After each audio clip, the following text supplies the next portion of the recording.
له لغمان وروسته په ننګرهار کې هم د پیازو لپاره د سړو خونو لمریزې برېښنا له لارې د سبزیو وچولو دستګاهو جوړولو چارې پیل شوې.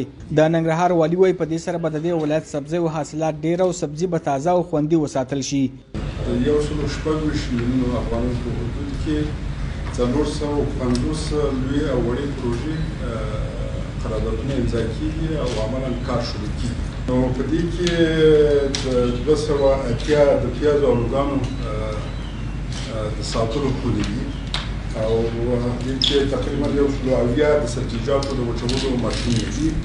د دې حواله دا ده چې دا په زیرو انرژي یعنې معنا دا ده چې دې لپاره برق ضرورت نشته دی. د دغه دستګاهو په وسیله به هغه ترکاري وچیږي چې په سړو خونو کې ساتل ناشوني دي. امید اوږه ده، ګشنیز دي، حتی ادرک دي، بعضې نور ډېر های ویلیو کراپس چې ورته وایي یا لوړ ارزښت لرونکي فصلونه دي چې هغه موږ ذخیره کولی نه شو.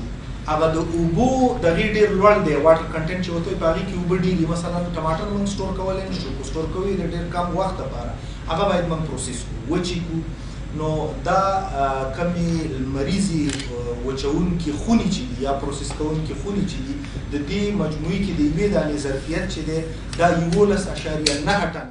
د ننګرهار سربیره په ګڼو ولایتونو کې شکایتونه دا دي چې میوې او سبزیجات د سړو خونو د نشتون او مناسب بازار د نه درلودلو له امله د کال خواري له لاسه وځي. مخکې به موږ چې پیاز وکرل خواري به مو وکړه، تکلیفونه به مو ویستل، خو یو څوک به راغی په هغه نیم قیمت کې کور کې به ساتل خو ساتېدل به. نو په همدې خاطر باید به منتجات ته زر ور کړل، قیمتونه به یې نه پوره کول، هغه د کال کوم مصارف چې به دا به پوره کول نه. انګېرنې دا دي چې یوازې دغه پروژې نشي کولی چې د ټول ننګرهار اړتیاوې پوره کړي.